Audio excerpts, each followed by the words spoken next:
very celestial oriented.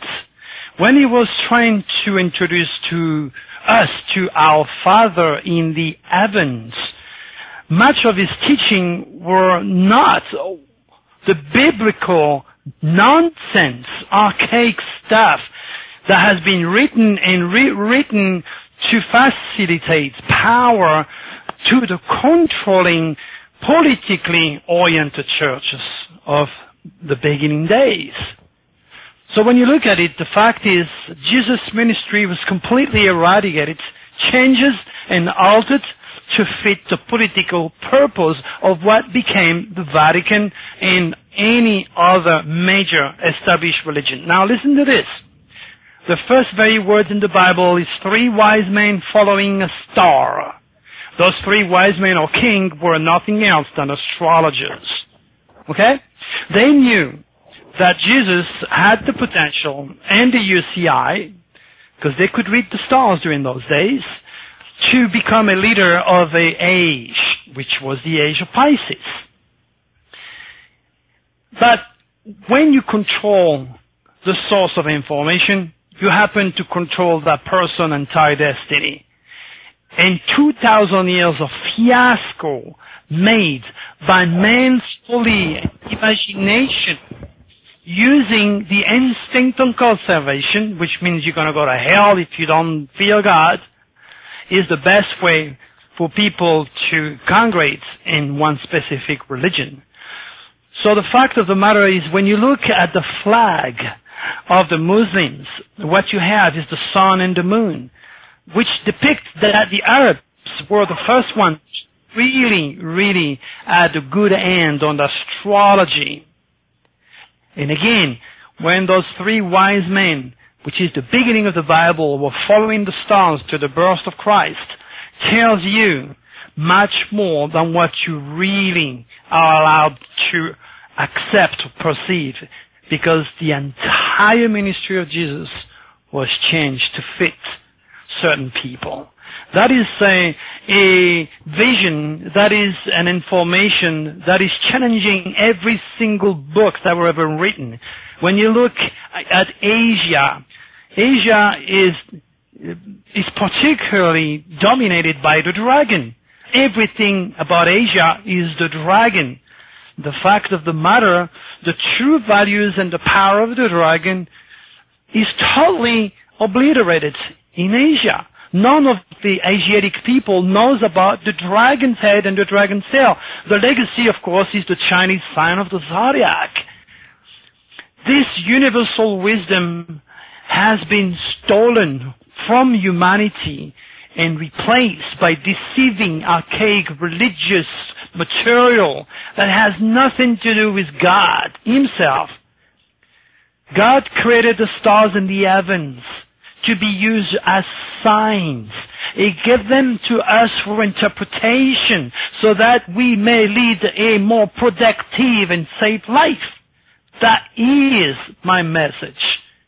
And this is when in the future, finally, humanity will gain enough cosmic consciousness. When humanity uses the stars in the heavens and understand the voice and see God in action through His divinity, then this world will reach peace and happiness and harmony for us, all of us. So, as far as religions I'm concerned, I am very, very cold. The first time I entered a church, I was about, 5 years old, and I ran out like you would never believe, because nobody told me what I was going to see inside. As soon as I walk in this cold, smelly dump area, I walk into the subconscious, I walk into deception, I walk into Neptune's world, and I saw this man on a cross dying full of blood.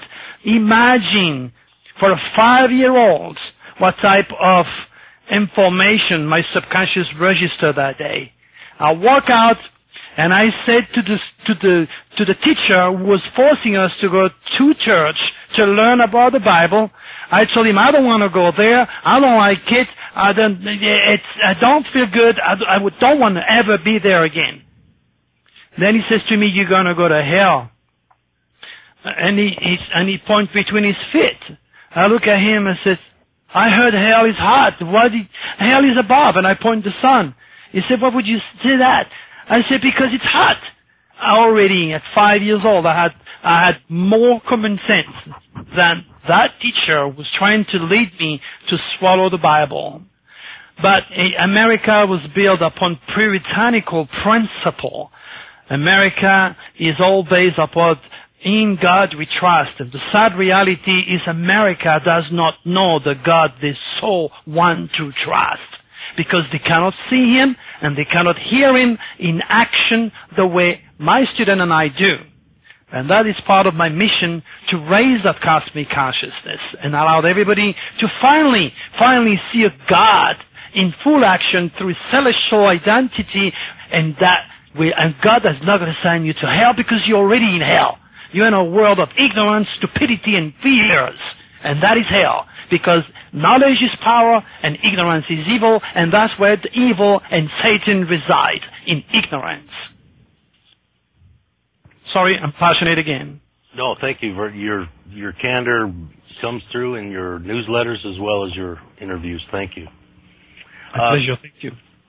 Dr. Turi, the cover of your autobiography, Beyond the Secret, includes a number of interesting symbols. Could you share with us the story of the artwork and maybe walk us through any meaning you might have included in the different symbols, including the moon and the UFO? Oh, my gosh. Bear with me for anyone who hasn't bought the book. There's an all-seeing eye with a lightning bolt, and I'm curious whether the bolt is coming in or going out.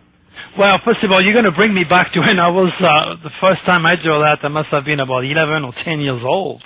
I drew this non-stop when I was a kid. Then later on in life, I realized that the colon is your spinal cord.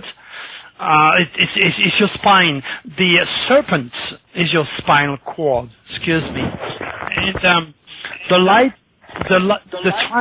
the triangle in the lightning represents the third eye, and of course the UFO on the tail of the dragon came afterwards, and the lightning came also afterwards. It dictates that I did gather the information from the superconscious in time and space. There is another artwork that I designed in my house, and that is a hand which is chained to the world, and the hand is reaching towards the heavens. That's another artwork that I have somewhere.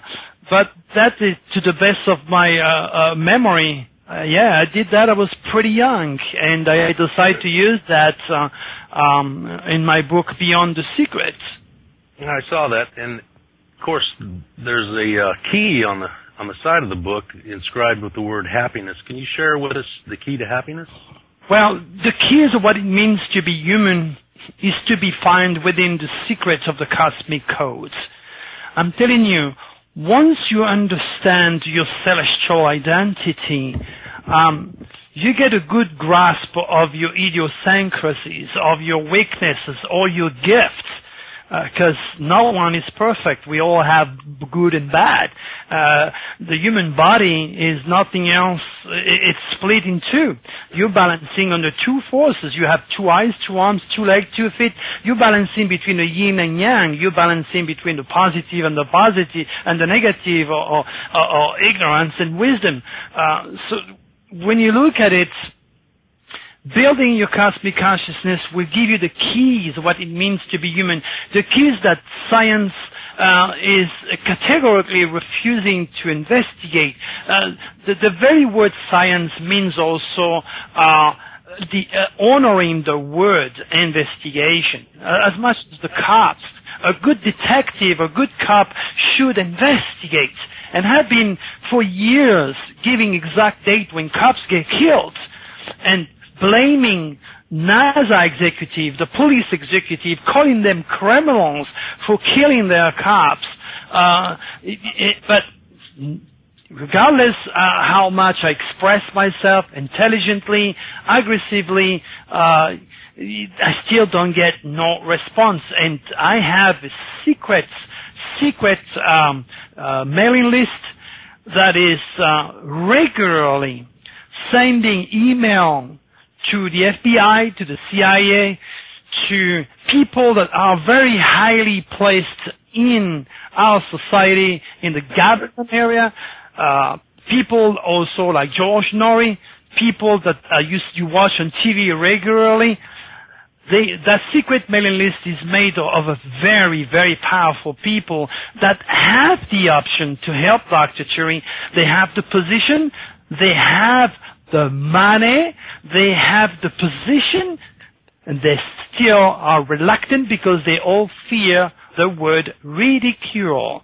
And again, you know what? It's just a matter of time before they finally accept the reality of what I'm trying to pass on, and it may take one miracle, one of them to finally help me, then my voice will go out there in a big way, and then from there, this type of show will regenerate people's spirits. Instead of feeling dead after a show, they feel with a sense of hope and faith into the future.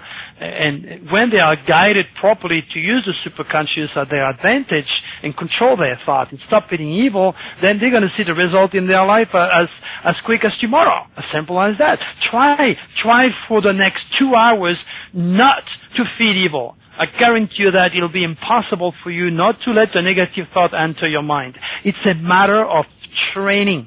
We are a machine of habits. If you do things 1, 2, or 3 times like smoking or drinking, you're going to hook yourself. Humans are a machine of habits. We have been trained. We're constantly harassed. We are looking endlessly to dysfunctional television. We are hearing dysfunctional radio. We've got a bunch of talking heads with absolutely no cosmic consciousness, furthering humanity downfall, depleting the human spirit, degrading the human spirit at the speed of light. And this is why it's important to realize you don't have to buy into that. And you could train yourself, okay, I'm going to make sure within the next 5 minutes I will not let one single negative thought enter in my mind. I tell you what, it's going to take you serious work to do so. But you are going to train yourself to the point where you are going to magnetize yourself with so much positive energy that that energy has now an option to be channeled towards a specific goal. What's the point to say, okay, I want to be very rich, but man, I have to pay for this, I have to pay for that, and this, so you already are killing the seed you are supposed to make it grow with pure water, pure thoughts. So when I teach my students to use the superconscious at their advantage, or to understand the cosmic code so that they can gain the keys of what it means to be human, it brings a hell of a lot of peace to your inner being. And you have to gather the tools. I have the tools. Thank you for that. It sounds like the key to happiness is focusing on things that make you happy. Exactly. You know, when it comes to education, for example, you can take your child to school. This child has an incredible task ahead of him. He has to swallow 2,000 years of human evolution in a few years. So those children are harassed. Of course, it's okay. You have to teach them algebra, geography, history, the art, and science. You have to teach all these kids every single thing, that we give them the education that they will need to succeed. I understand that. But in the curriculum, there is something so drastically important that is missing, and that is, who is there in any of these college or university to teach those children who they are, how they connect, correspond to God's celestial design? So, not having the option to regenerate the spirit again subconsciously, those kids will become murderers. They will choose the school. They will go there. They start to kill everybody. They kill the school